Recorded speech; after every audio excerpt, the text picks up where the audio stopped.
Marking the Queen's official birthday now on BBC One, Hugh Edwards is at Horse Guards in London for Trooping the Colour.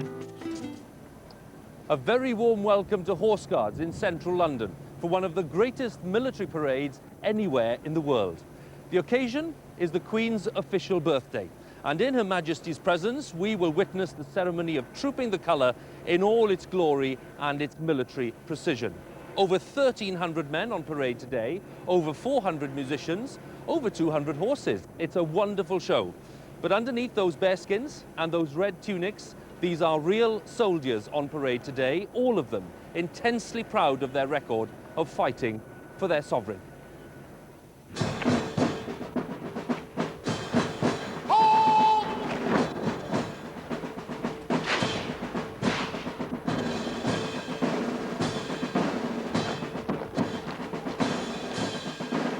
Gas! Ah!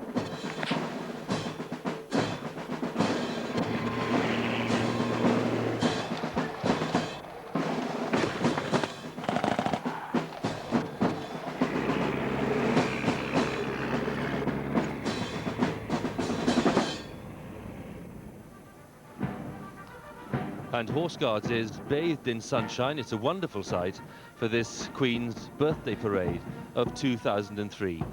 And with excellent timing, as one would expect, the stars of this year's parade, the Grenadier Guards, are just arriving on Horse Guards right now. Principal players, it's their colour being trooped this year. They are the Escort. Escort is furnished by the Queen's Company, the senior company in the Grenadiers. Their history goes back to the reign of Charles II in the mid-17th century. They are very, very proud indeed of their inheritance.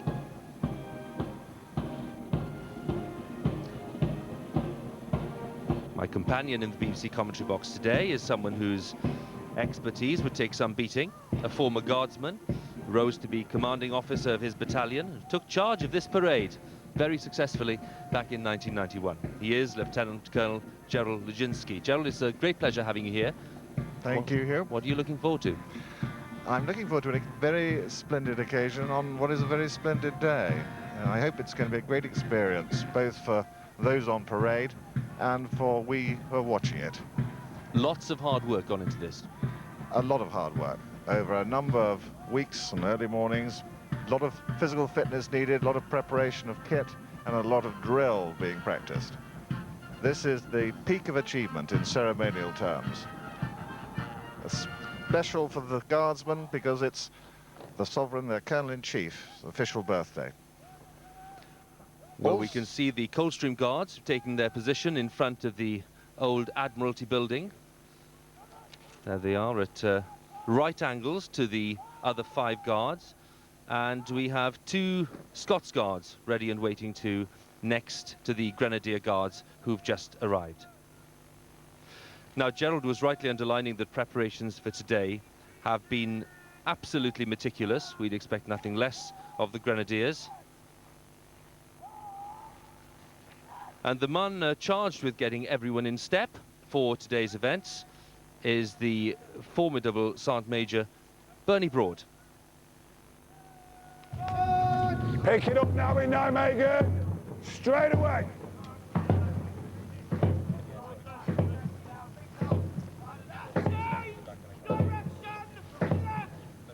You've got to get the line, the rear rank. It's all about getting the best out of the individual. Everything that might happen, you've got to react to it. And they know that when I raise my voice, I'm in business and I want them to produce the standard far higher than they've ever exceeded before. They will produce it because they want to produce it and they can see that I'm serious about it. Rubbish, sort your act out. I want to see, first of all, confidence. A lack of confidence, eh? So that Her Majesty and everyone sees these confident soldiers producing the birthday parade. Old plus the rear rank, old plus. Then I want to see aggression. Yeah! Now sort it before you get to the dais. Then I want to see some style. Look at it! It looks like a chicken leg. I want to see that the guardsman's lifting his chin up. Yeah! So his tunic all of a sudden is tight and taut and it's stretched at the seams as he reaches up for it on that big proud moment. That's a damn good effort. That's what I'm after. That's my 3 key words I constantly keep hammering them on. Confidence, style and aggression. That's inspirational, not fun. It's giving me confidence.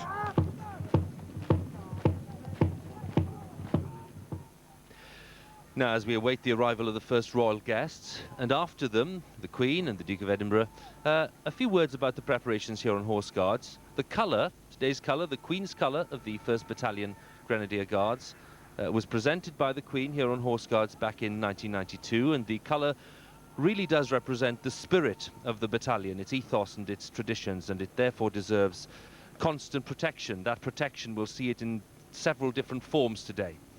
The colour party is in place, protected by the double sentry there, just as we see it performed at Buckingham Palace, a symbol of constant protection of the colour.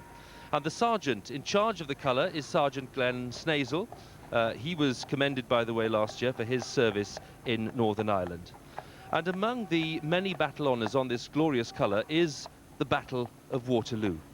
Gerald, here with me, paid a visit to the battlefield, and he's been explaining how one victory can convey the resilience and the spirit of the Grenadiers. Unlike today, the morning of Sunday the 18th of June dawned cold and wet.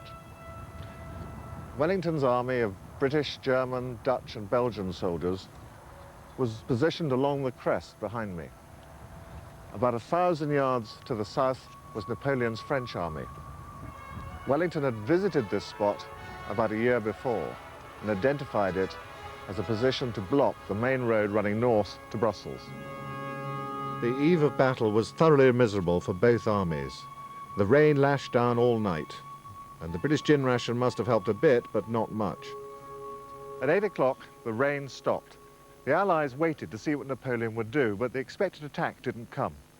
The ground was completely sodden, and Napoleon held back his main assault in the hope that the ground would dry out. Instead, he sent troops here, to Hougoumont Farm. Lying 400 yards forward of Wellington's main lines, here the fighting would involve all 3 Guards regiments in an epic struggle. Napoleon intended the attack on Hougoumont to be a diversion, drawing reserves away from and weakening Wellington's centre, where he planned later in the day to launch his main assault. Wave after wave of French soldiers attacked the farm, and soon it was surrounded on all sides, but the Guards never faltered. For 8 hours this battle within a battle raged, and while the French committed more and more soldiers to the fight, the Guards held firm, and the French never gained a foothold. At 1 o'clock, Napoleon saw the Prussians in the distance. Time was no longer on his side. He ordered a massive bombardment by his Grand Battery. Half an hour later, 18,000 Frenchmen advanced across the valley. As they approached the crest of the ridge, the Netherlands Brigade fled, but a counterattack by British infantry restored the line. And Lord Uxbridge, in command of the British cavalry, saw his opportunity. As they were forming up, Wellington rode up and called out, "Now, gentlemen, for the honour of the Household Brigade." The trumpet sounded the charge, and 2,000 horsemen launched themselves down the slope against the French infantry.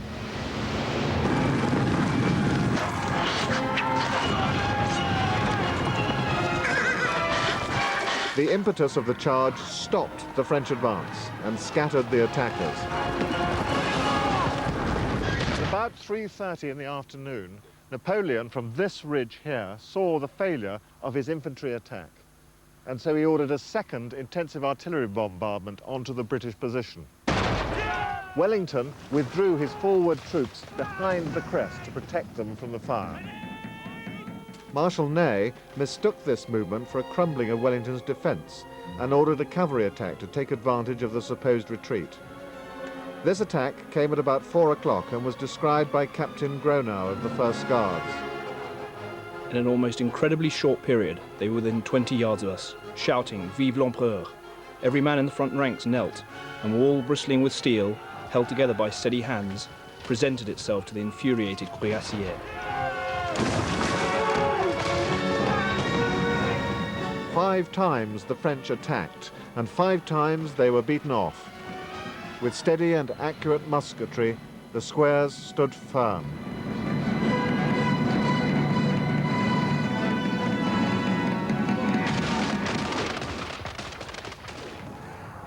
After 7 or 8 hours of fighting, the battlefield is strewn with thousands of dead and wounded men and horses, scenes of unimaginable horror.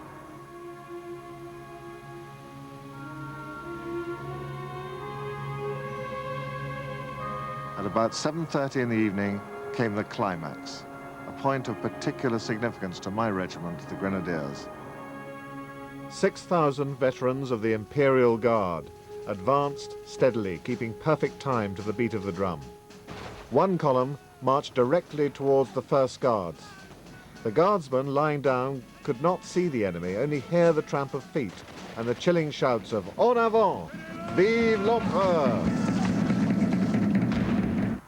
Wellington on horseback could clearly see the Imperial Guard advancing. For any soldier, it must have been a truly daunting sight. Thousands of French guardsmen, all with bearskins, looking 9 feet tall. He calmly waited until the French were only 40 paces from the hidden guardsmen. He then called out to the brigade commander, "Now, Maitland, now is your time."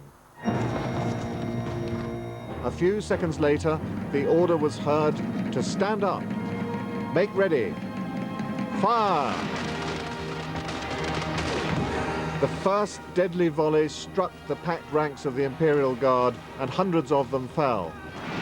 The devastating fire continued to pound the enemy until at last they wavered, at which point the British fixed bayonets and charged. Then British guardsmen and French guardsmen locked in brutal hand-to-hand combat. Then the unbelievable happened. The famous Imperial Guard was in retreat. Never before had Napoleon's invincible grenadiers been defeated. Back on Horse Guards in 2003, the Waterloo inheritance is still clearly to be seen in so many different ways. The first instance, of course, the Grenadiers do take their name from the elite French Grenadiers they defeated at Waterloo. Interesting to note that in the London Gazette on the 29th of July 1815 it said, "His Royal Highness the King has been pleased to approve of the 1st Regiment of Foot Guards being made a regiment of Grenadiers and styled the 1st or Grenadier Regiment in commemoration of having defeated the Grenadiers of the French Imperial Guards." The collar badge, there's another sign. That's a grenade. Again, a reminder that this is the only regiment in the army to take its name from a piece of action, a single action. The bearskin, that's another Napoleonic reminder. The French Imperial Guard wore them, and they were, how can I put it, adopted by the victors, the British Grenadiers. And the man in the centre there, horseback, the man commanding today's parade, whose words must be clearly heard by everyone, Lieutenant Colonel George Norton, the field officer in brigade waiting. Colonel Norton followed his father into the Grenadiers. Shoulder! The officers have now taken post with their guards. Among them, someone we'll see quite a lot of today. The ensign, 2nd Lieutenant Andrew Seddon, just 24. It's his task to carry the colour down the ranks. Lots and lots of weight on his shoulders today. Next to him, someone who knows all about carrying that colour, because the subaltern, Captain Richard Pinfold, did just that job 2 years ago.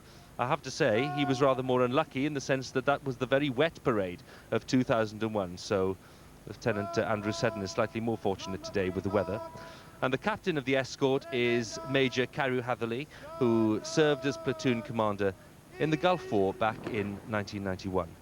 All of which underlines, yet again, we're underlining this consistently, that what we see here are not simply experts at ceremonial duties, they're certainly that, but first and foremost, they are soldiers who fight.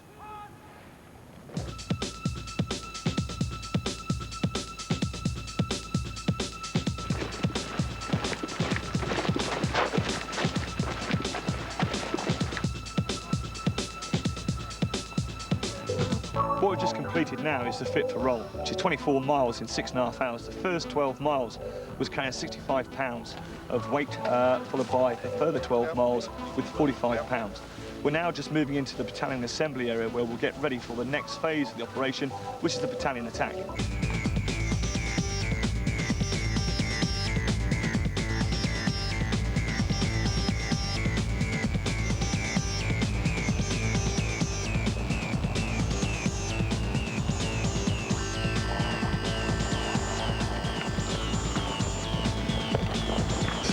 We then launched the manoeuvre support group forward to provide fire support onto the enemy objective. This allowed the sections to have a clear run through.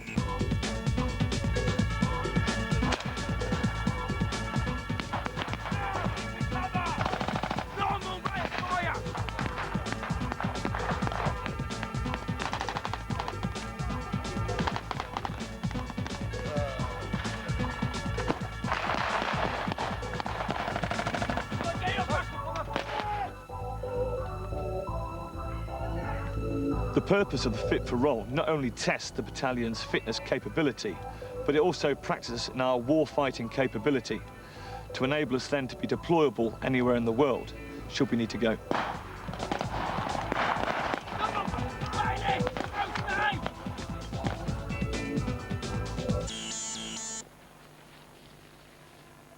From Salisbury back to Horse Guards, Company Sergeant Major Andy Butcher.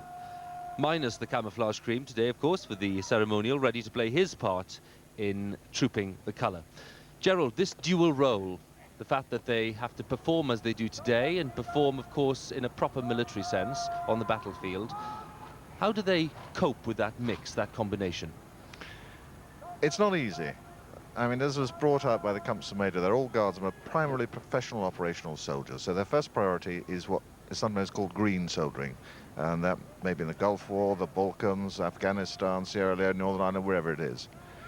And the traditional ceremonial role, which the guardsmen have, of mounting guards on the royal palaces, state occasions, and this parade, the Queen's Birthday Parade, bring out qualities that are applicable to both, whether it's discipline, teamwork, fitness is one, reliability, and attention to detail.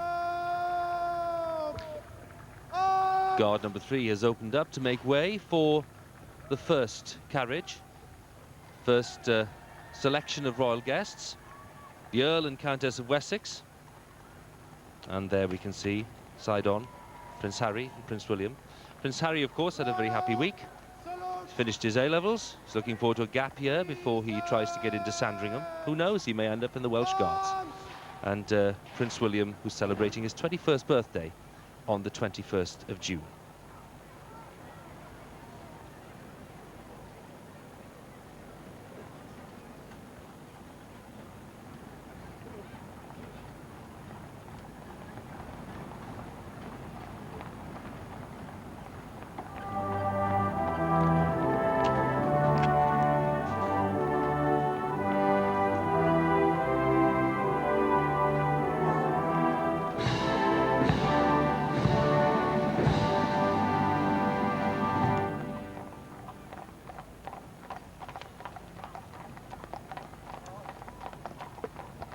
And in the second carriage, Princess Alexandra and Sir Angus Ogilvie and Commodore Tim Lawrence.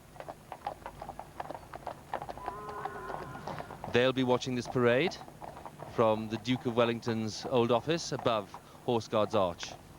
Wonderful vantage point of the entire parade ground.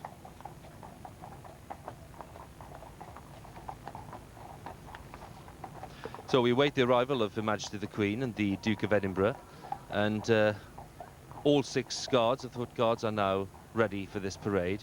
Numbers 1 to 5 guards, forming up, of course, on the west side of Horse Guards, the St James's Park side, facing the archway, and number 6 guard formed up at right angles in front of the old Admiralty building. Number 3 guard will soon close up and form that line that we saw earlier. So to confirm, number 1 guard, the escort is found this year by the Queen's Company, 1st Battalion of Grenadier Guards. Next to them, number 2 guard, found by Nijmegen Company, also Grenadier Guards. Number 3 guards, found by the Inkerman Company, Grenadier Guards again. Number 4 Guard is found this year by 1st Battalion Scots Guards. Number 5 Guard found by F Company, also Scots Guards. And at right angles, number 6 Guard found this year by number 7 Company, Coldstream Guards. Now, missing from the parade this year are the Welsh Guards, who are in South Wales, and the Irish Guards, who have been busy serving in southern Iraq. On the main road to Basra from the south, the Irish Guards were conducting checkpoints, letting ordinary civilians go about their daily business while trying to suppress the enemy, mainly Fedayeen, disguised as civilians, many of them. Right, everybody get back in the wagon. An already tense situation was made worse when fire fell on soldiers and civilians alike. The Guards calmly and successfully dealt with the fire, and they ushered many of the frightened civilians to safety.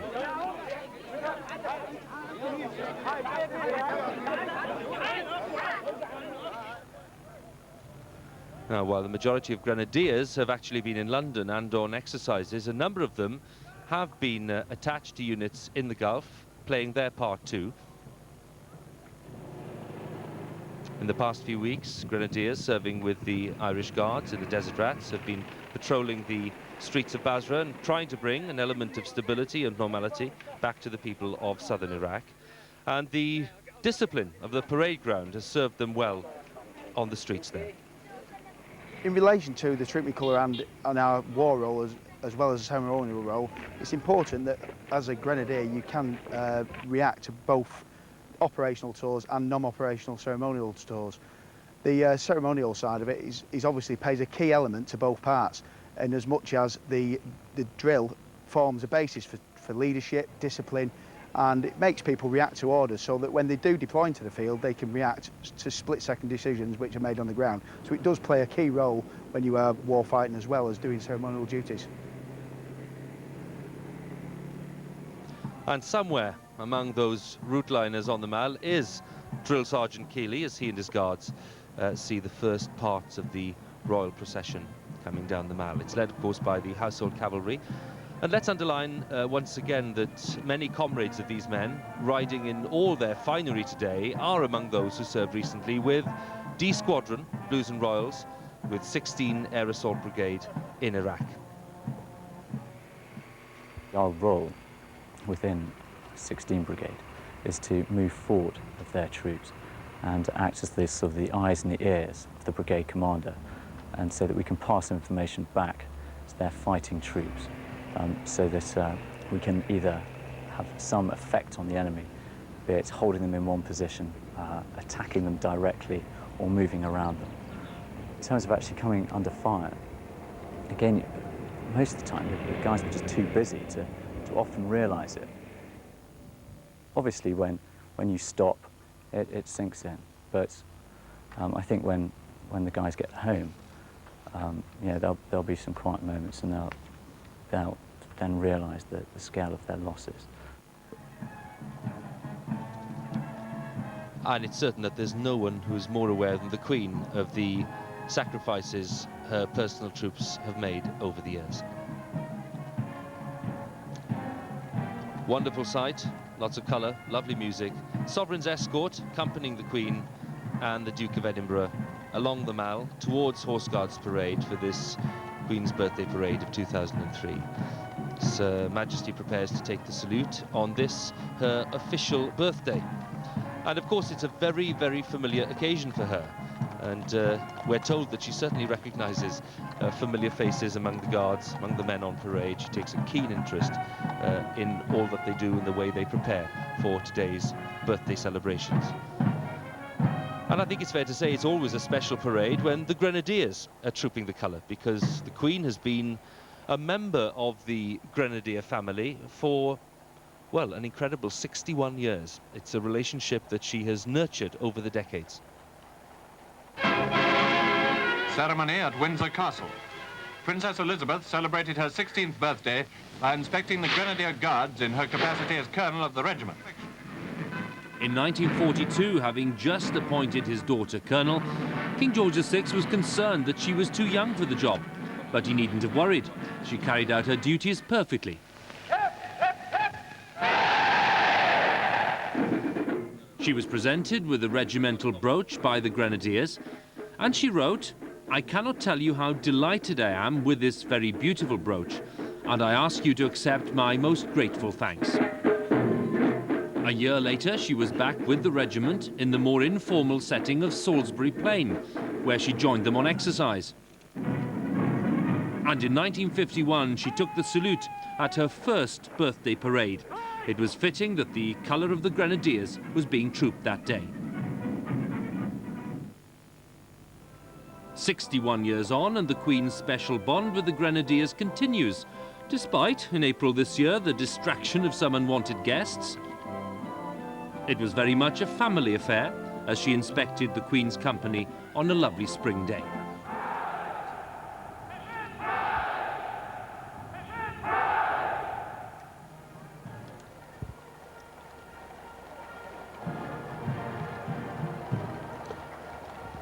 The procession makes its way along the Mall towards Horse Guards Parade. Leading the way in the approach road there, the mounted bands, the Household Cavalry, made up of the Life Guards and the Blues and Royals. And mounted bands today are under the command of Major David Cresswell of the Life Guards. And two of the very popular members of the band, the drum horses, Constantine and Spartacus. Now, there are 4 divisions of the Sovereign's escort. The first and second are leading the escort. They're found by the Life Guards this year, and they carry the Sovereign's standard, which was presented by the Queen just a few weeks ago.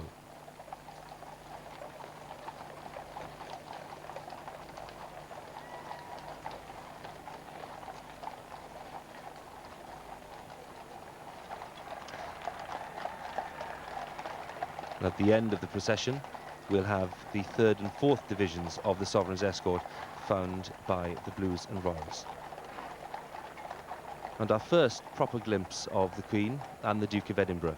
And a new development this year, because they're riding in the carriage or phaeton together. Normally, the Duke, Colonel of the Grenadiers, is on horseback, but this year his horse Philippa has gone out to stud, and the Duke at 82 is not keen to work with a new horse for today's parade, so they're both riding in the phaeton.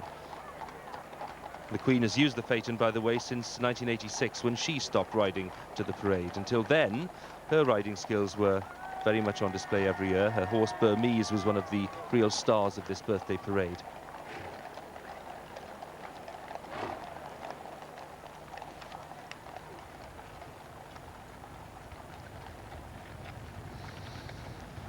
Crowd of many thousands along the approach road in St. James's Park.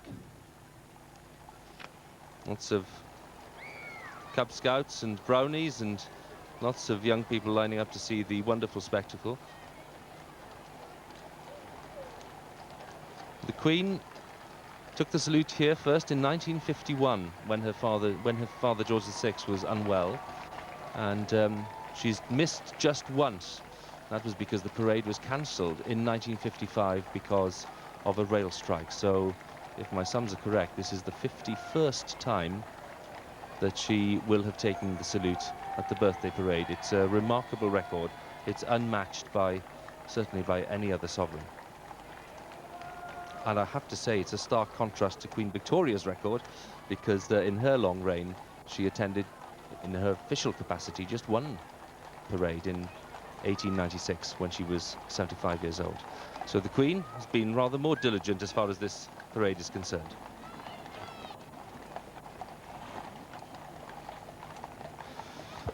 Now, as the Queen's phaeton turns into Horse Guards Parade, her head coachman, Colin Henderson, will salute the colour with his whip. There he is.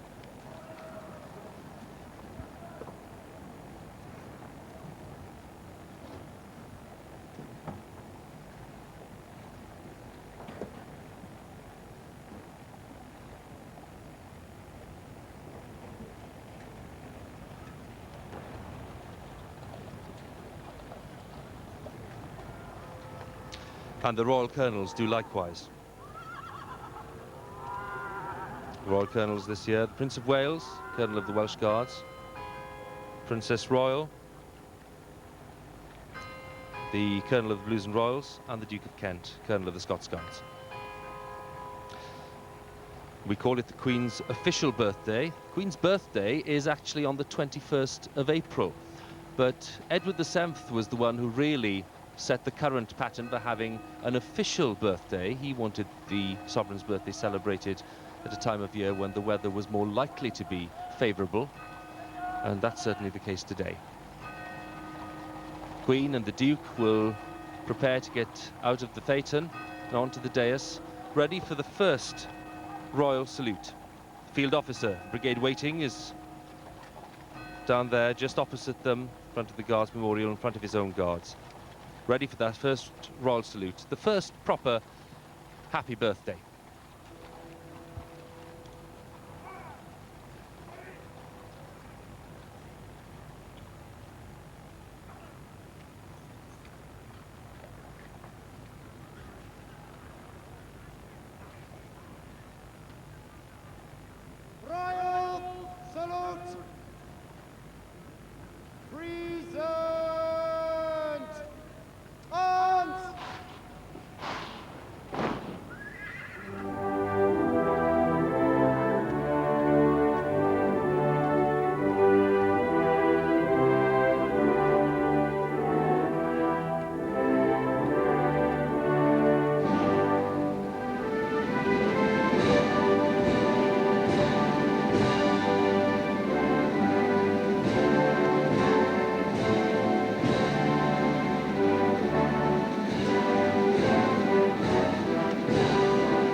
First royal duty today, the Queen has done so many times, is to inspect the line.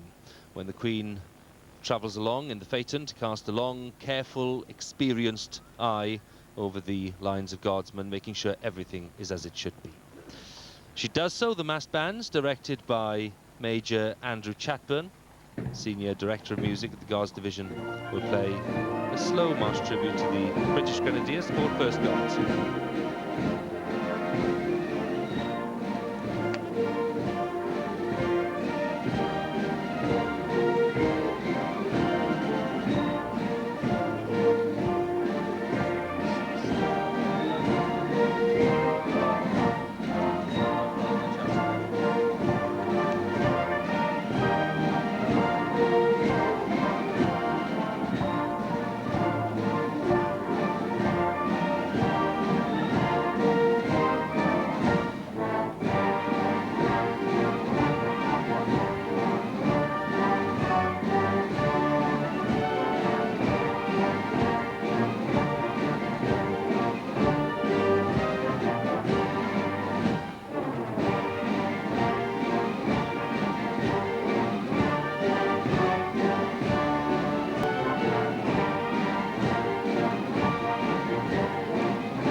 Queen, preceded by Brigade Major Lieutenant Colonel Harry Nickerson of the Scots Guards and 4 troopers of the Life Guards.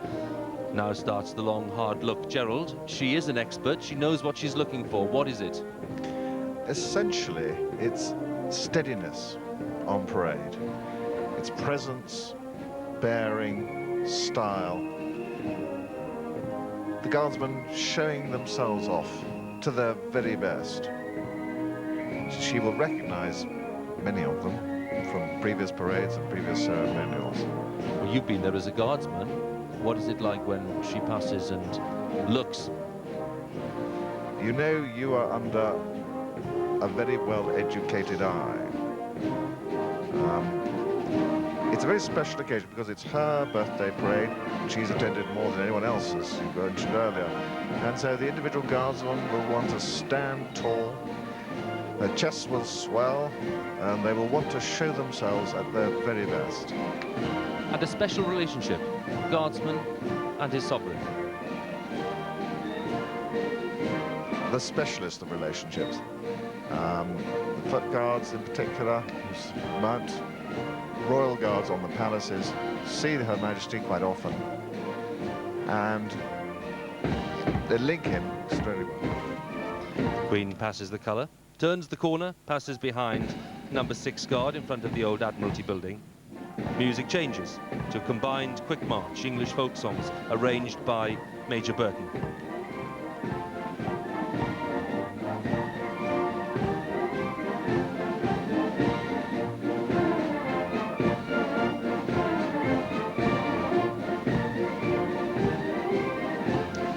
Queen's procession will move along the approach road, just coming around behind number 5 guard to inspect the mounted bands of the Household Cavalry.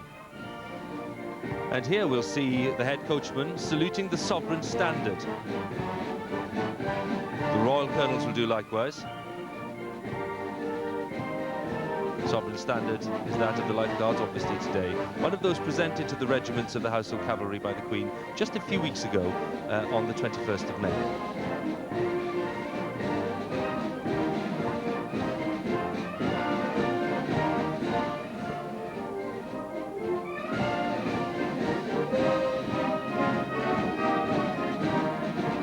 And the Royal Colonels salute in their turn.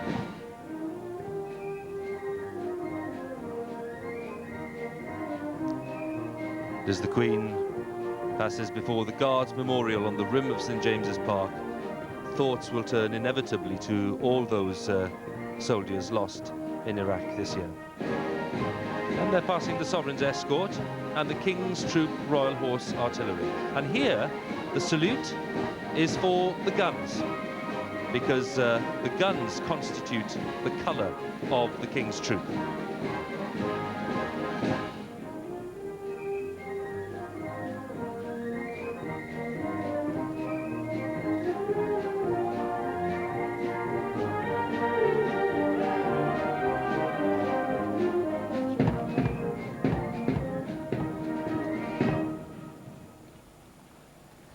And at the rear of the procession, as it returns gently to the dais, the Major General commanding the Household Division. He is Major General Reddy Watt. And you'll have noticed that the Queen was alone in the phaeton this time, because the Duke of Edinburgh has stayed on the dais. Duke of Edinburgh, Colonel of the Grenadiers. Gerald, a long relationship between the Duke and the Grenadiers. He's quite good fun, isn't he? Very much so. He's been our colonel for nearly 30 years now, and there's no doubt that he, originally coming from the senior service, loses no opportunity to gently take the mickey out of we soldiers when the opportunity arises. We see a lot of him, and he's done us extremely well. He's invested a lot of time, a lot of hard work in the relationship with the Grenadiers. Indeed, and he comes to see us when we're abroad, and when we're on operations, and when we are on training. How knowledgeable is he? Very. He knows individual people, and he knows what he's looking for. It's a soldier complimenting a sailor. It's a rare thing. Yes, but in this case, it's very easy to do. So the inspection of the line is complete. The senior drum major, Andy Gray, face their big moment. It's a favourite moment for lots of people. They now prepare to troop, very popular part of the birthday parade. Andy Gray, who was mentioned in dispatches in Northern Ireland last year, he'll be leading the mass bands across Horse Guards towards the colour. A very slow, popular march, Les Huguenots by Meyerbeer.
And all eyes on the front row, waiting for what will be a special signal, the raised trombone when it comes, to mark a change of direction.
Washington Grays by Grappula. And any moment, there's the lone drummer, breaking away, marching to a position to the right of the escort to face Horse Guards Arch. And this is Liam Eastmead, just 18 years old, the Grenadier Guards. He joined the Grenadiers in 2001, spent 14 months with Nijmegen Company. And in that time, he took part in the Guard of Honour for the Queen Mother's funeral and the opening ceremony for the Commonwealth Games. In 2003, he joined the 1st Battalion, became a drummer, the Corps of Drums.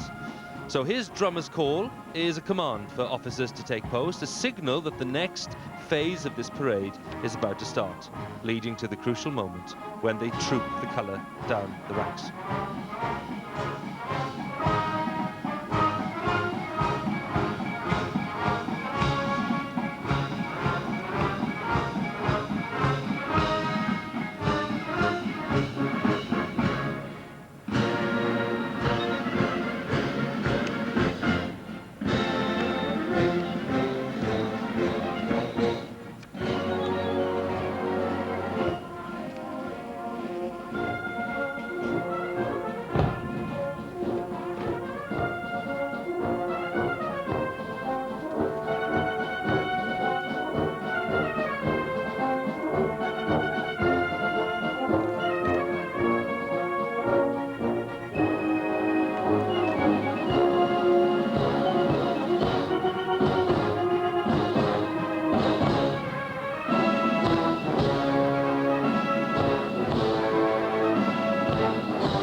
Drummer's call, and an orderly will make his way onto the parade ground. He's going across to the Sergeant Major to relieve him of the pace stick and will enable the Sergeant Major to draw his sword. And this is the only time, it's very significant, the only time he draws his sword on parade.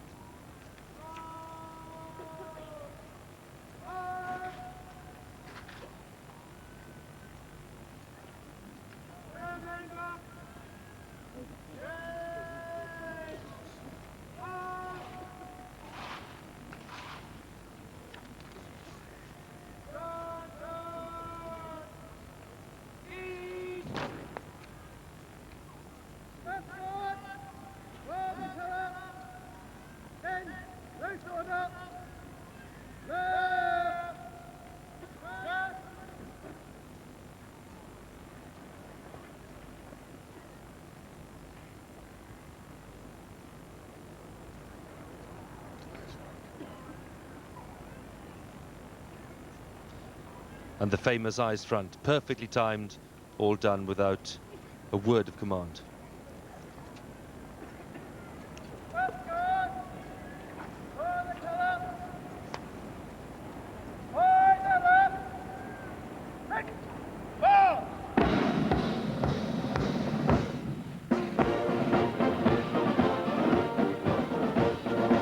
The escort steps off on its way to escort the colour, marching to very famous British Grenadiers. It's the big moment for the Queen's Company.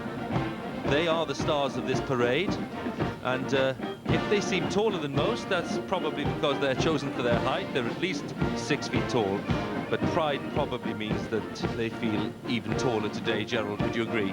Absolutely. This is their big moment, representing the regiment in front of the Sovereign, the Colonel-in-Chief. A real frisson going down the spine of each guardsman and officer on parade, showing off their confidence, their style, their precision, working together as a team, and showing a bit of panache as they do it.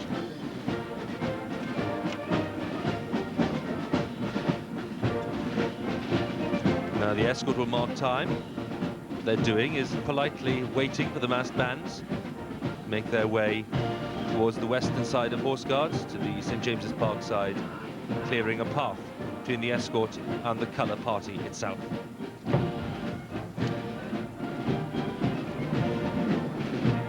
The escort will do is stop some 20 paces before reaching the colour. The music will then stop, and the Sergeant Major will then make his way around to take possession of the colour itself.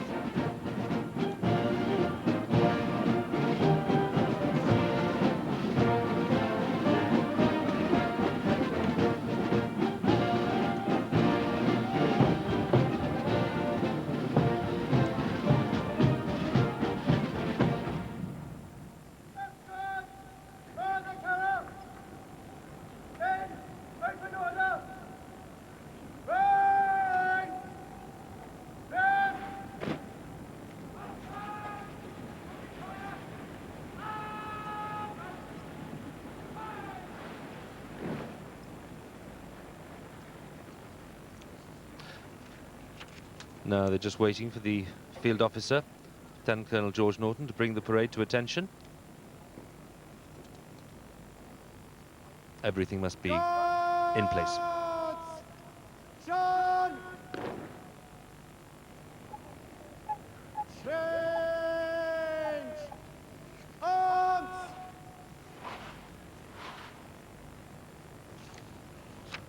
Slope! Arms!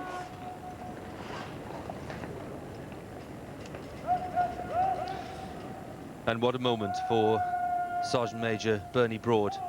20 years a grenadier, and he now prepares to take possession of the colour, protecting it, of course, with his sword, ready to hand it over to the ensign.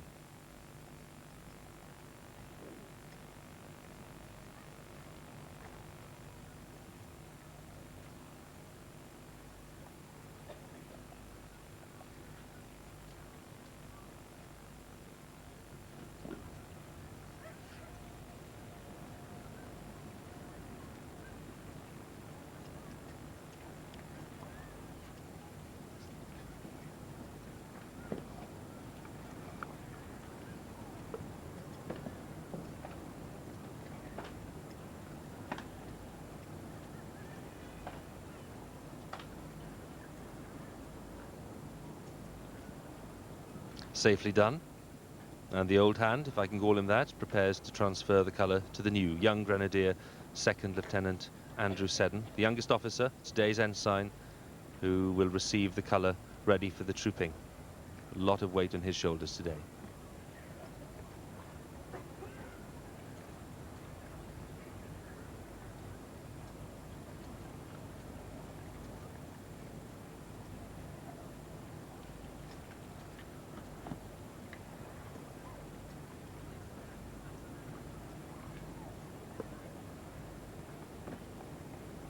Still protecting with the sword, and to maximise protection, the 4 non-commissioned officers on the flanks will turn outwards and port arms.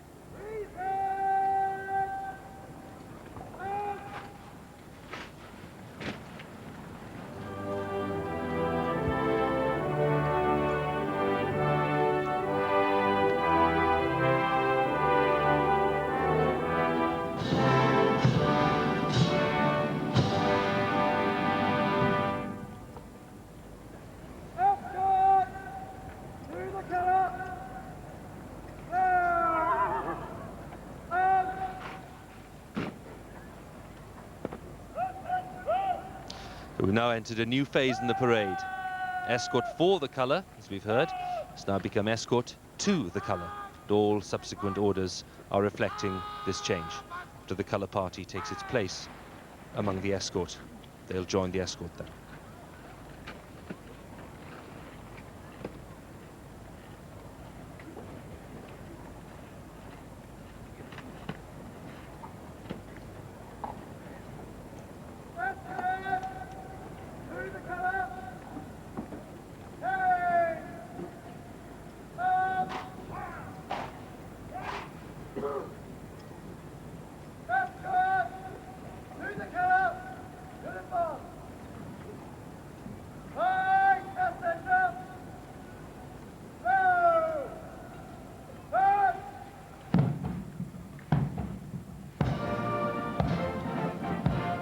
escort now advances in slow time as the bands play Escort to the Colour.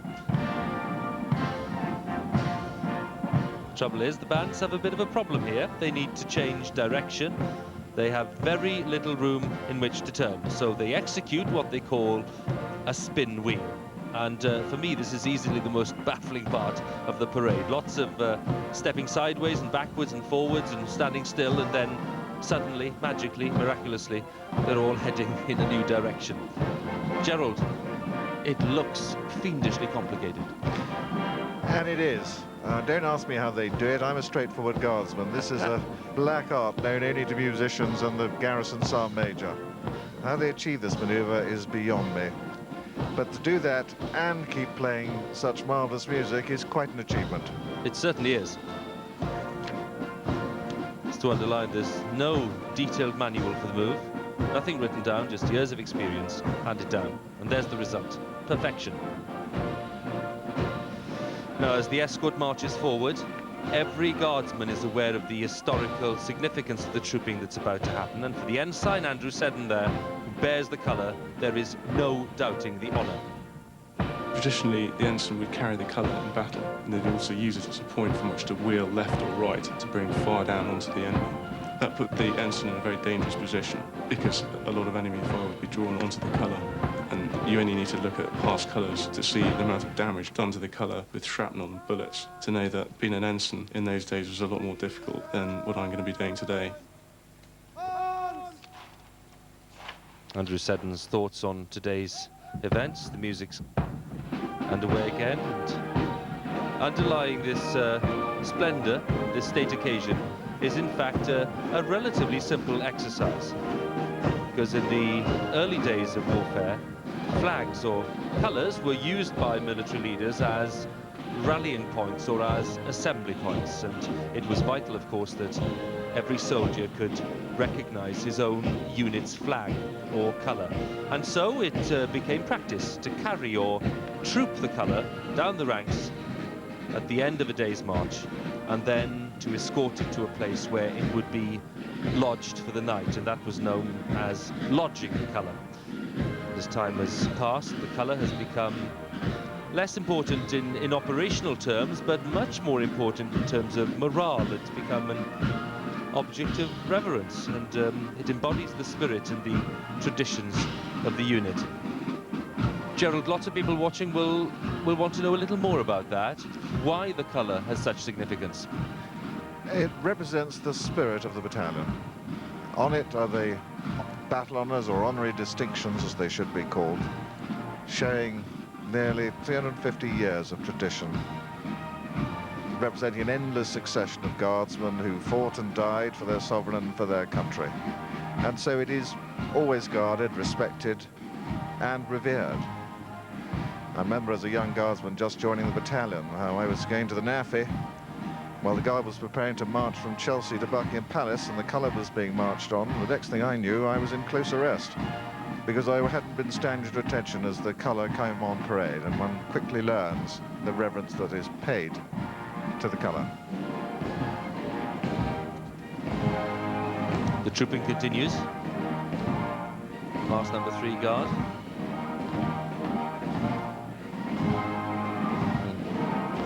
The Inkerman Company.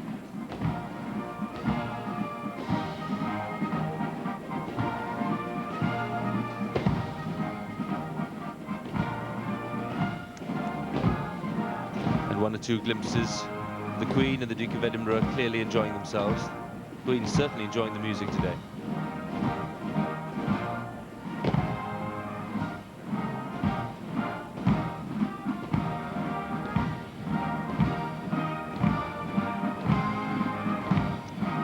Countess of Wessex enjoying from the window above Horse Guards Arch.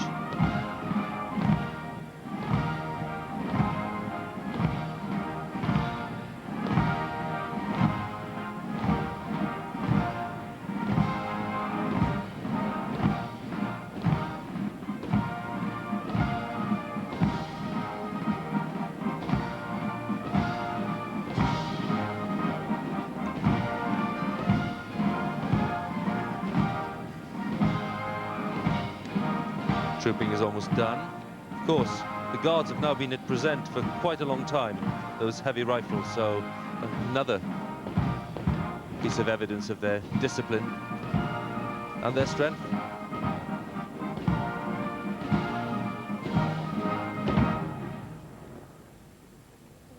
That's good! Through the colour, will advance. Left! Turn! That's good! Through the colour. Hey!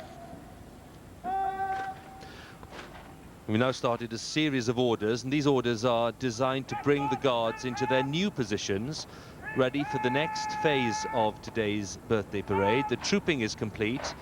We now move to the march past, several march pasts, as the Queen takes the salute.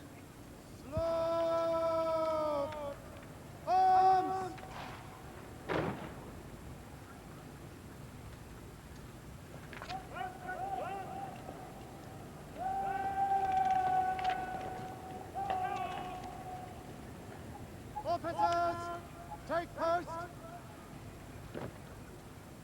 Quick, march.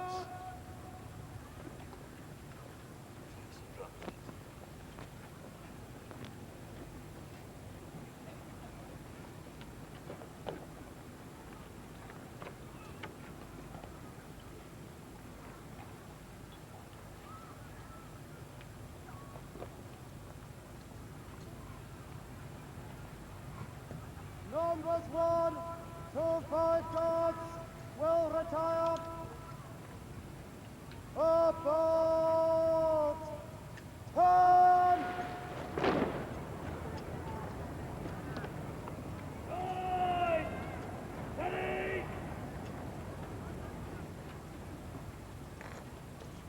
At the halt.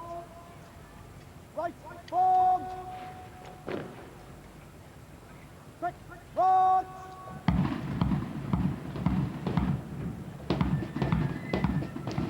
Guards will march off to the sound of the fifes and drums as they play Dashing White Sergeant, arranged by Pope. Fifes and drums taking us back to the days of Marlborough when they were played as the soldiers actually marched into battle.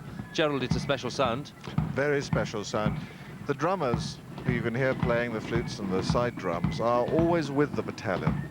They're soldiers who've been trained to play the instruments, not specialist munitions.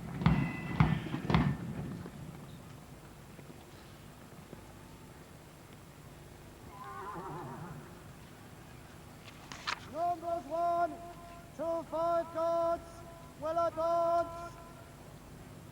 About turn. Wonderful sight. Guards ready for the march past. Number 6 Guard on the right-hand side of the screen there. Found by number 7 Company Coldstream Guards. They have their own special manoeuvre to get themselves into line, given their position at right angles to the main line of Guards. Form freeze. Right.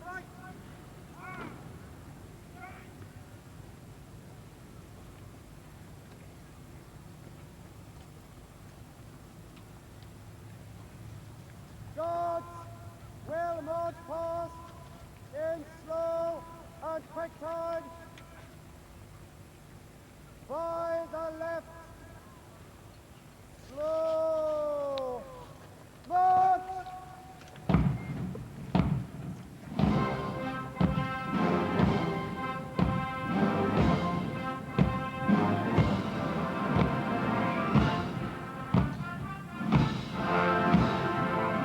The first march past the dais will be the march past in slow time, and the music is a neutral slow march. Neutral because it's not connected to any regiment, it's not tribal, as we say.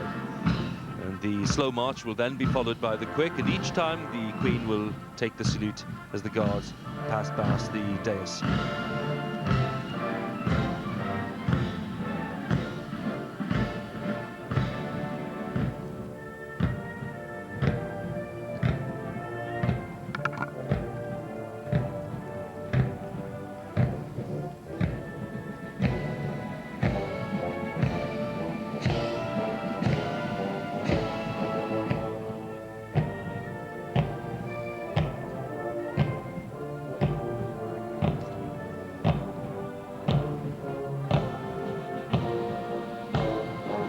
neutral slow march is Royal Standard by Alfred Brigham. Again, a very familiar piece. The slow march, deceptive, very deceptive indeed, Gerald, because this slow march may look like a bit of a walk, but actually is a lot of work involved. There is indeed, particularly here on Horse Guards, from where we are up here. It looks very flat here, doesn't it? But in fact, the surface is quite uneven, lots of dips and humps, and it's also on gravel. We need gravel for the horses, and the gravel sort of banks up in places, and so, as you say, the slow march is not just a stroll. You have to maintain a regulation 30-inch pace and work together as a team, despite in some places the gravel building up like a shingle beach at Brighton. They're doing really well at the moment. Very well. How do they practice this elsewhere? How can they replicate these conditions to get this right? You can't. This is the only place where there's a surface like this, and this is the only place you can practice it.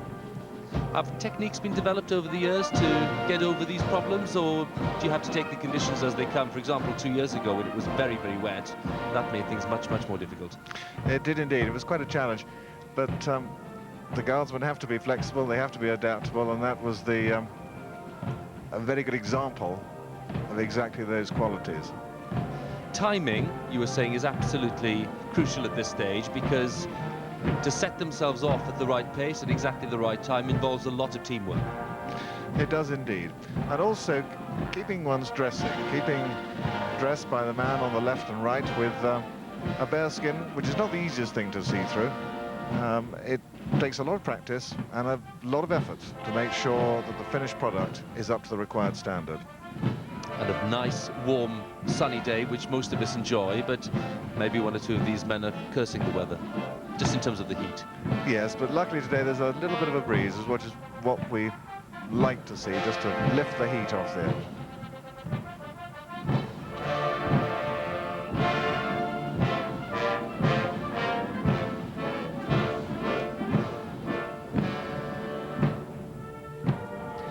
There we can have a good look at number 3 Guard, found by the Inkerman Company of Grenadier Guards. Next year, the Inkerman Company will be marking the 150th anniversary of the Battle of Inkerman, known, interestingly, as the Soldiers' Battle, because most of the officers were killed in the Battle of Inkerman. The soldiers persevered and emerged victorious in the end, and those qualities of initiative and of courage are still very much in evidence today.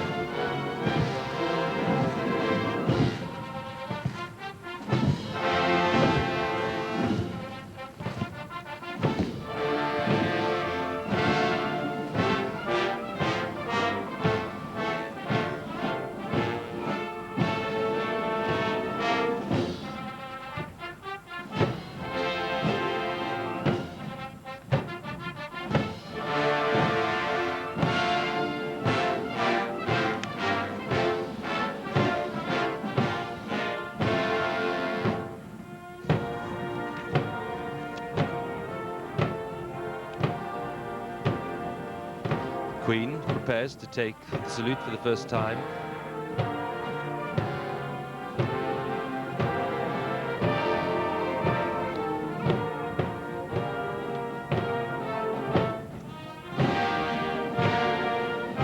The music changes. The Grenadier Guards slow march. Scipio by Handel. Colour will be lowered by the ensign, and the Queen will acknowledge it as it passes.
changes. For number 4 Guard, 1st Battalion Scots Guards. Their slow march is the garb of Old Gaul.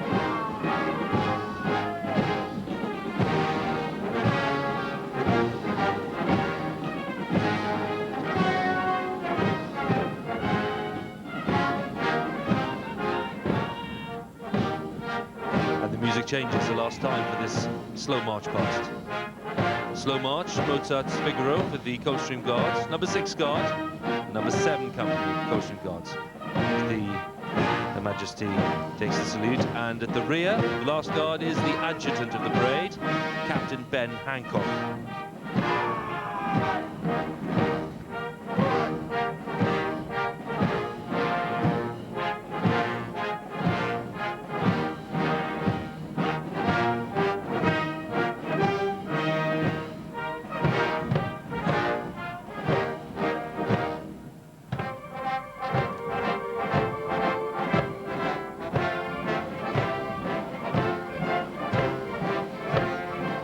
So we move on to the neutral slow march, the Soldiers' Chorus from Verdi's Il Trovatore. Field officer, Lieutenant Colonel George Norton, rides out to salute the Queen, now that the slow march past is complete. The sword is drawn, but his special form of salute there, intended to demonstrate no threat to the Queen.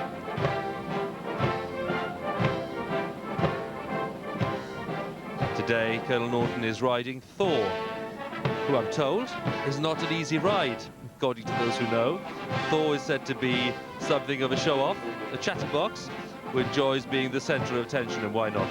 So Colonel Norton has certainly got his work cut out today, not just with the parade itself, but with Thor.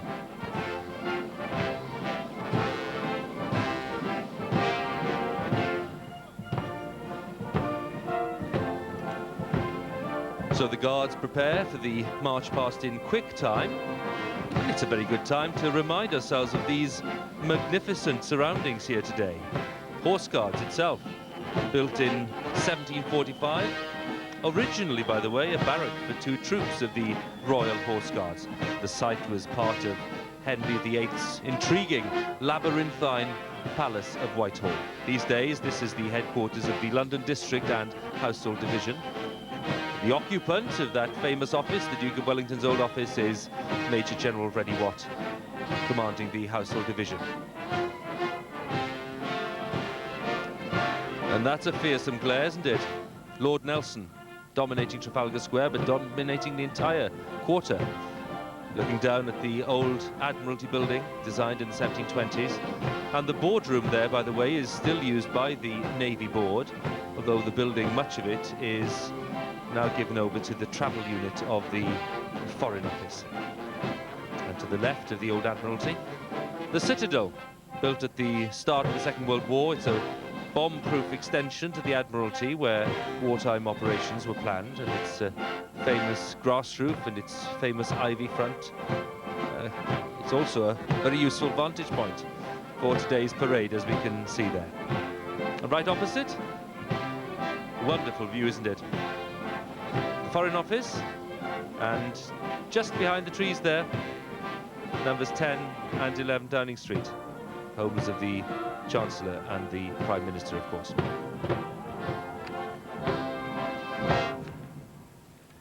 Break into quick time. Quick march. The Guards have now reformed. They're ready to march past in quick time. Style changes, the tempo quickens, a new sense of energy and dynamism, a very different feel. Gerald, you were talking earlier about style and swagger. It's in plentiful evidence now.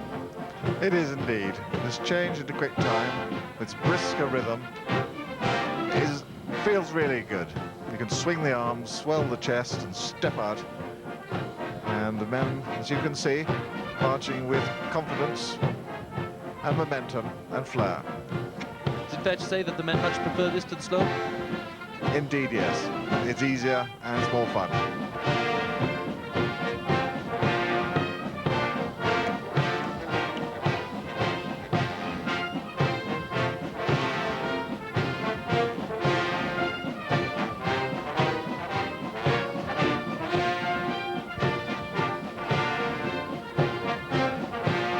Now the Grenadiers, just to confirm, they are the British Army's senior infantry regiment. They were formed by Lord Wentworth back in 1656 for Charles II, while Charles II was in exile. It was during Cromwell's time. Since that time, the Grenadiers have fought in almost every major campaign of the British Army. Their motto, Honi soit qui mal y pense, which roughly translated is evil to him who evil thinks.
Preparations for today, of course, Gerald, not just to do with the timing and the actual marching, but to do with appearance, making sure they look absolutely pristine.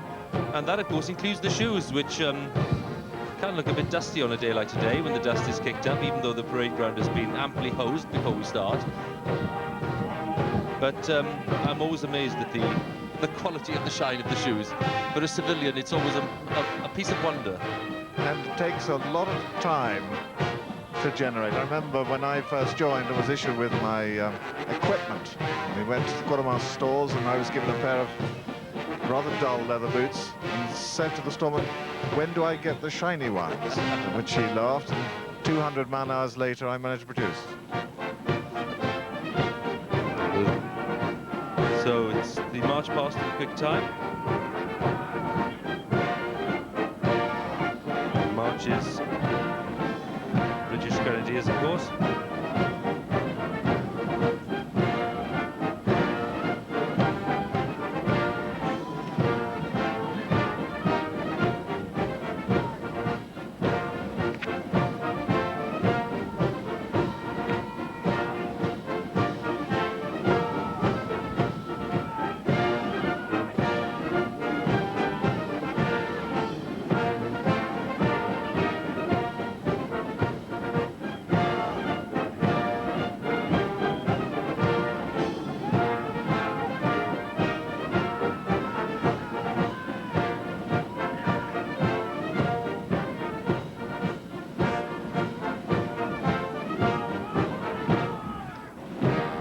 Music changes for the Scots Guards. Their quick march is Hielan Laddie.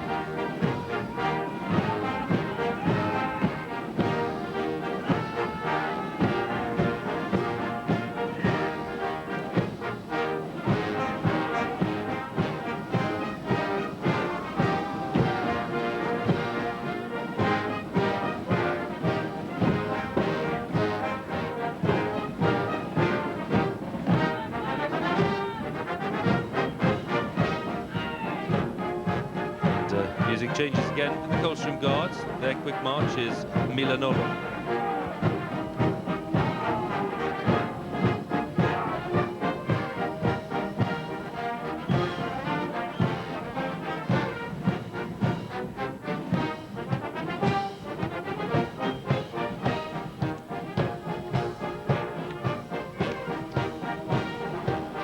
passed in quick time, is almost done.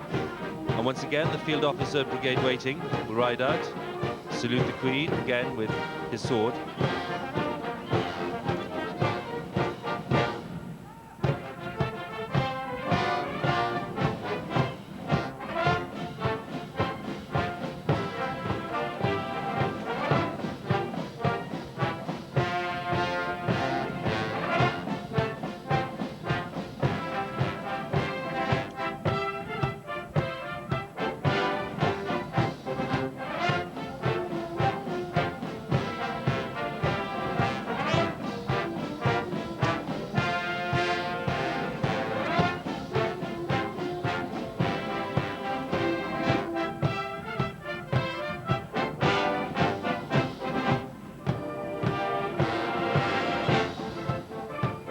Now on to the neutral quick march, which is Queen's Company.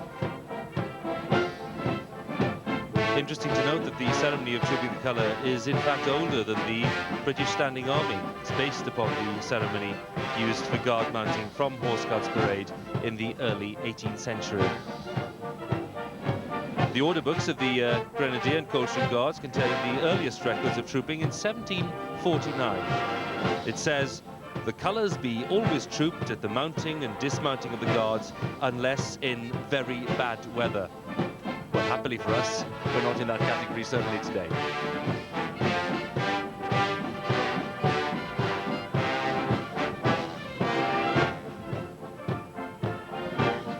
And that guard book also mentions the Sovereign's birthday for the first time being kept on the 30th of November 1748. And it was ordered that this parade would mark the official birthday of the Sovereign, not the actual birthday, the official birthday.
Officers, take post.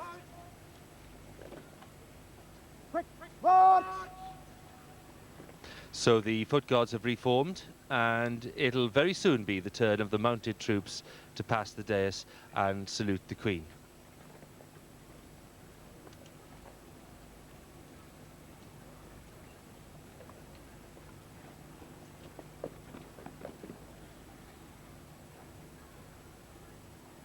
Guards, in open order.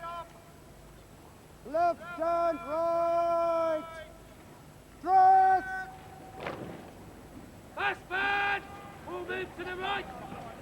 Right! Turn!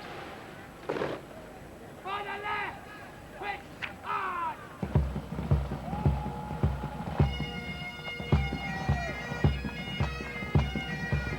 So the mass bands march to one side, clearing the way for their comrades in the mounted bands.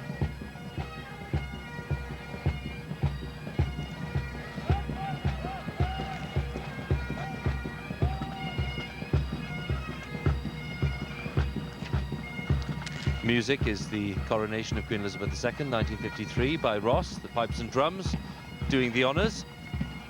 And as they clear the way, there we have it, the mounted bands of the Household Cavalry moving on to the north side of Horse Guards, led by the Director of Music of the Life Guards, Major David Cresswell. Two of the most popular characters on parade today, Constantine and Spartacus, otherwise known as Eric and Sparky, the two drum horses. Spartacus has been with them for 4 years. It's his 4th birthday parade. Today he's ridden by Lance Corporal of Horse Paul Kent. And, a curious fact about Spartacus is that during training 5 years ago, he jumped a 5-bar gate, throwing his rider galloping through the horse lines during an inspection by the Colonel of the Life Guards. So let's just say he's a character. Constantine is 13, taking part in his 6th birthday parade. He's ridden today by Band Corporal Major Tim Francis.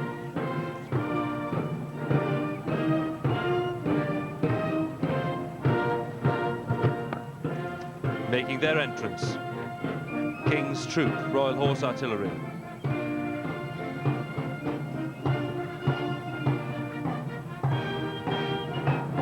Commanding Officer Major Simon Hall. It was in 1947 that George VI changed their name from Riding Troop to King's Troop. On the Queen's accession, she ordered this title to be retained in memory of her father. The big guns, they are the real thing. Used in action in the First World War. The guns, to underline this fact, the guns constitute the colour of the King's Troop.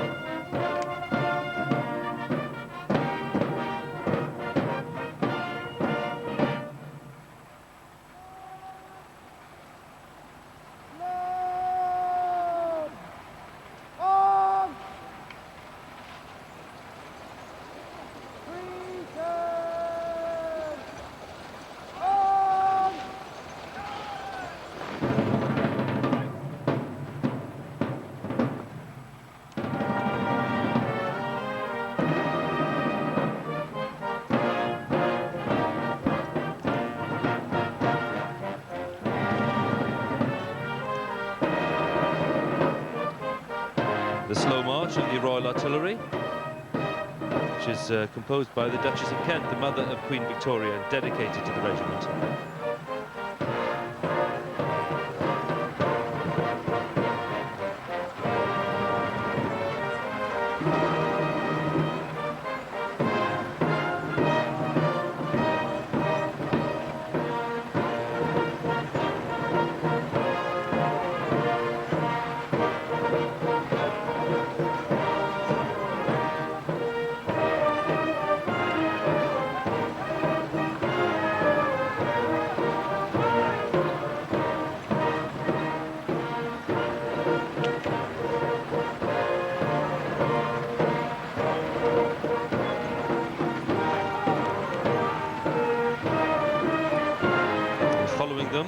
The Life Guards, mounted on the glorious black horses, all of them from Ireland.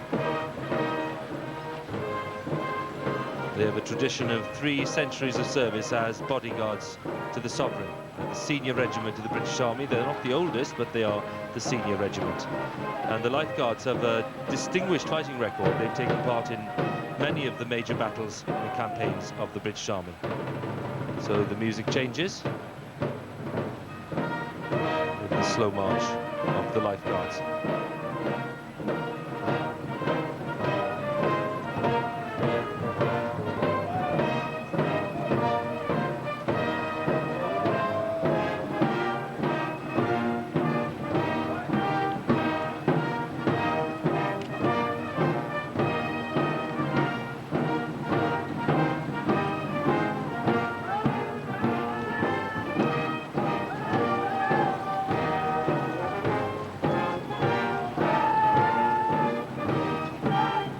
Takes the salute of the Life Guards, and following the Life Guards we'll have the Blues and Royals walking past, their recent history going back to 1969 when the Royal Horse Guards, the Blues, were amalgamated with the Royal Dragoons, the Royals, to form a new regiment in the Household Cavalry known as the Blues and Royals. And D Squadron, as we saw earlier, served with distinction in Iraq earlier this year, showed great courage in difficult circumstances. And at the rear, we have the farriers, are the grim figures, dressed in their dark blue tunics, with their glinting axes. They're the ones in times gone by who would dispatch horses injured in battle. And the farrier with the black plume is from the Life Guards.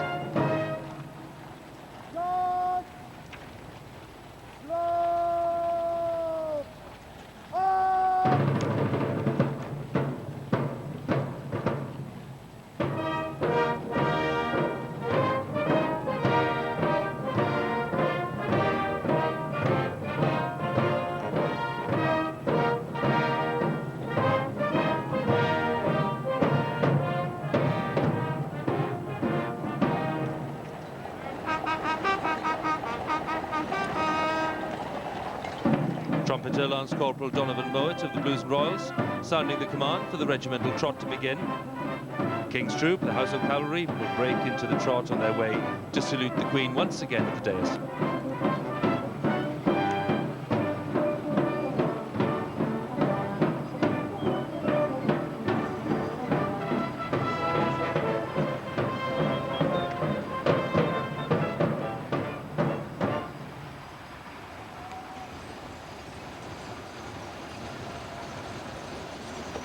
Enjoying the parade in the sunshine, the Prime Minister and his wife, and the Defence Secretary Jeff Hoon on the right-hand side. Music starts, it's the Keel Row, regimental trot for both the King's Troop, Royal Horse Artillery and the Household Cavalry.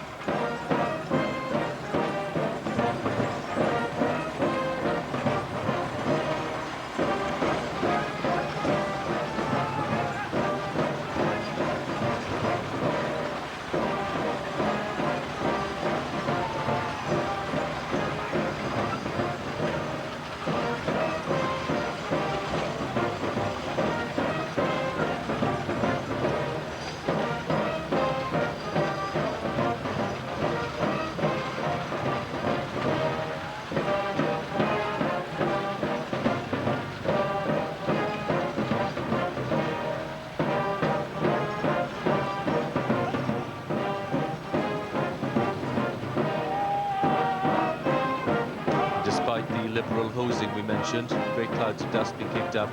Just a reflection of the conditions today. It's been drying out very quickly in this glorious sunshine.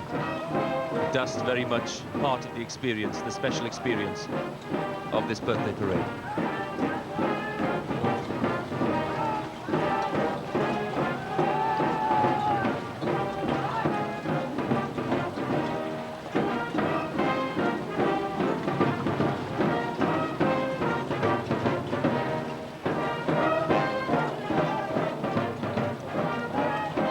Princess Royal, Colonel of Blues and Royals, joined the parade along with everyone else.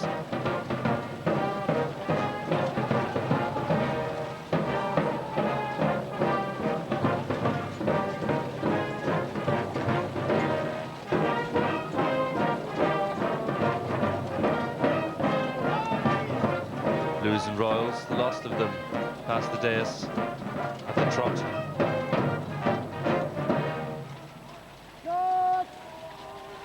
And for their birthday tribute, mounted bands led by Major David Cresswell salute in their own special way. We'll see the kettle drummers crossing sticks as they move forward and past the dais.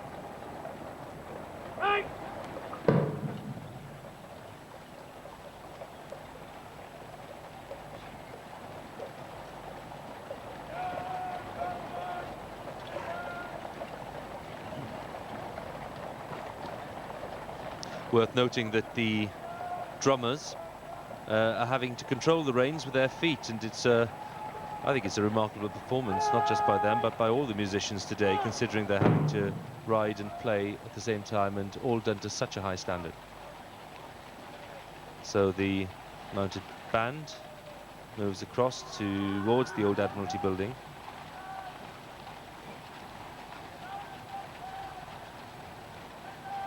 And the next phase of the parade is that the Director of Music will turn and signal that he is in effect handing back control of the proceedings to the field officer in brigade waiting, Lieutenant Colonel George Norton, for what will be the final birthday salute to the Queen today.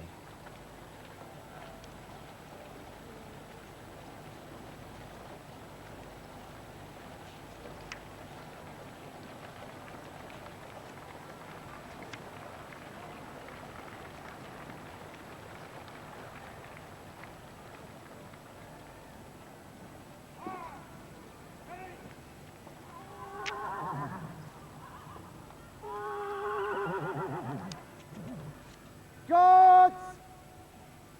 Royal salute! Present! Arms!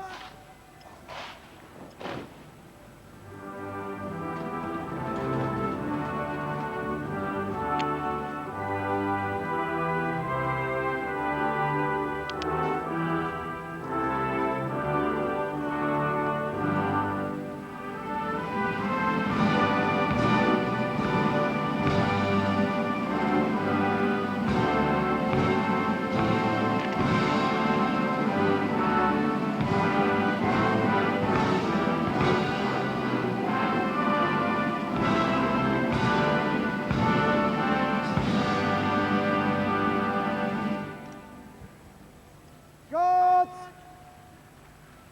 Slope! Arms!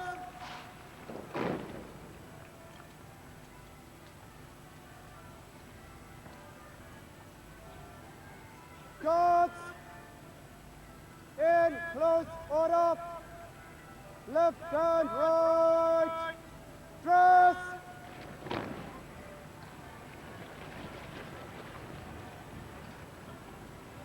And the guards dress this time, all the guards, in one long line. It's remarkable to think, once again, there they go, that this precise move is accomplished with no word of command being given. Ripples down the line to include the men of the escort, the Queen's Company.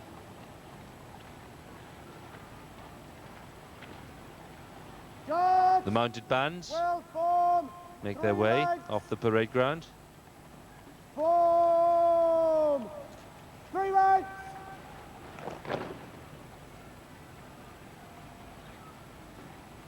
Guards, well retired! About! Turn!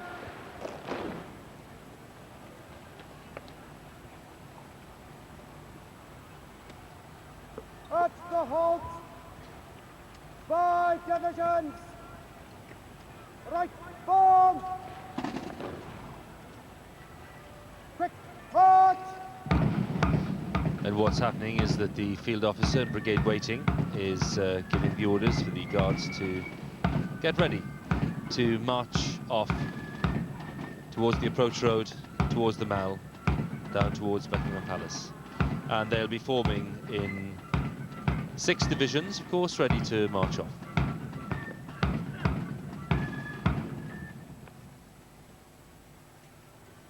Divisions will advance!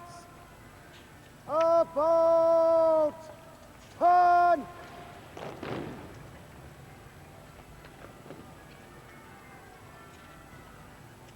Guards!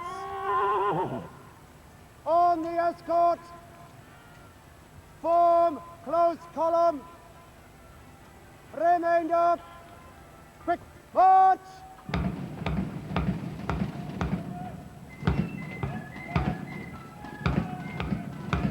The corps of drums are playing Prussian Glory by Gottfried Piefke.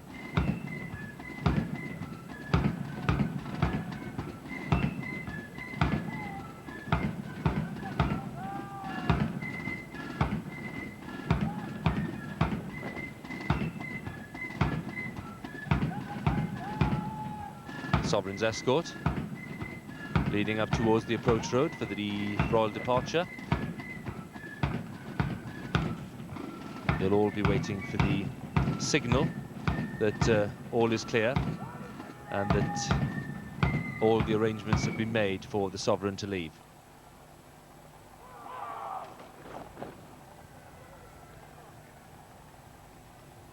Left! Cross!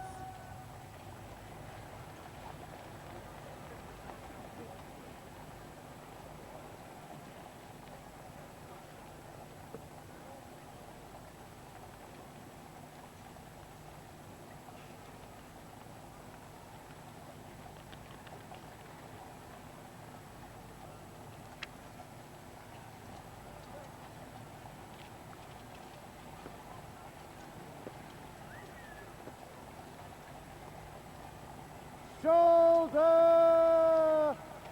Arms!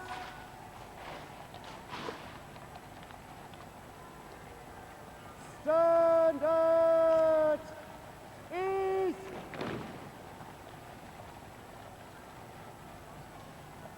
Now they'll all be waiting for a signal from one man in particular, and that man is Garrison Sergeant Major Bill Mott, and he'll be here quite shortly. It's his first birthday parade in his new role. He's a Welsh Guardsman, as are his two brothers, and he served in the Falklands, and he'll certainly have a few ideas about today's parade. The field officer is now to ask the Queen's permission to march off.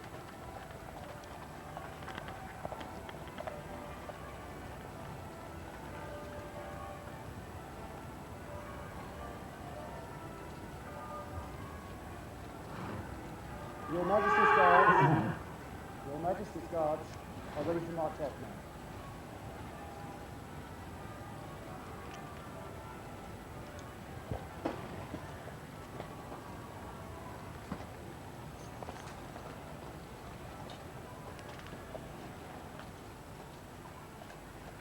Permission's been given, and I think it's fair to say that Thor had something to say about that too.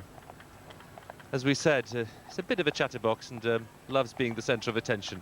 So George Norton having to compete with Thor for the Queen's attention, which is rather sweet.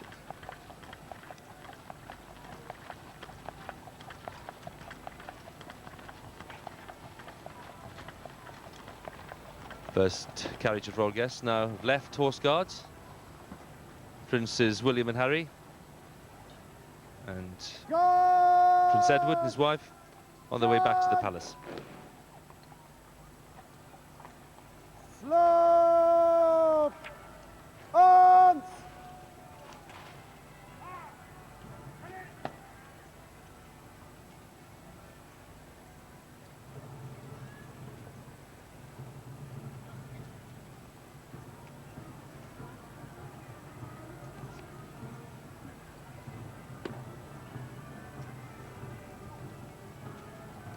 We're waiting for the signal from Bill Mott, the Garrison Sergeant Major. To your duties! By the left! Quick march!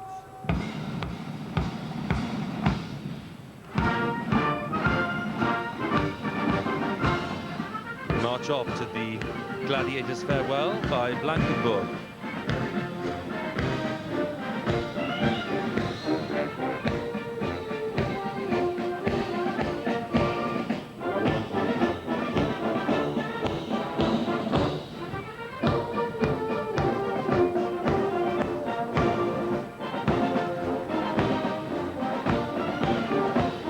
Everyone standing as the Queen prepares to leave the Horse Guards Parade.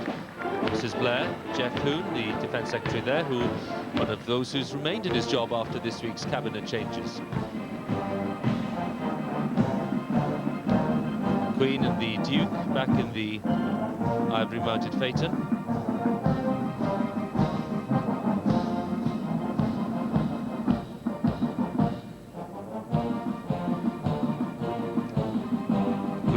Having a bit of a chat about how things have gone, no doubt.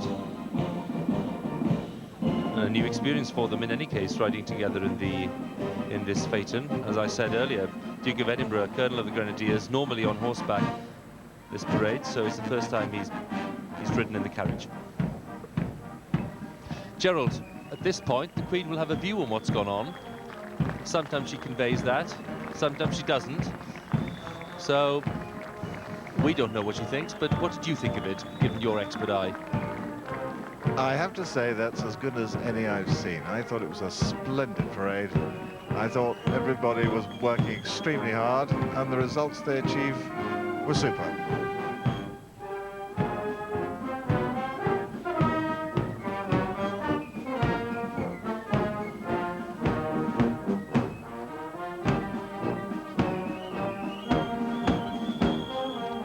This is not something we see very often. It's the Queen leading her personal troops, her guards, towards the Mall, back to the palace. A special moment for any guardsman, because it's the only time the Queen places herself at the head of her personal troops, so they're all aware of the honour of being led by the sovereign.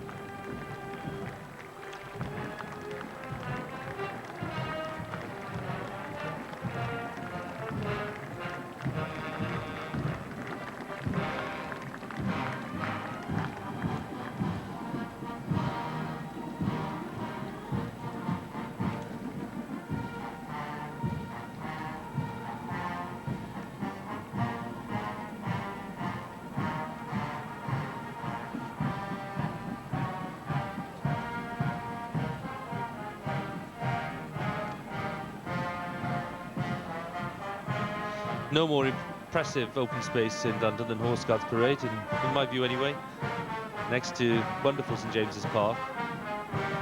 And of course, on a day like this, such a splash of colour, some wonderful music. It's an inspiring experience for all concerned.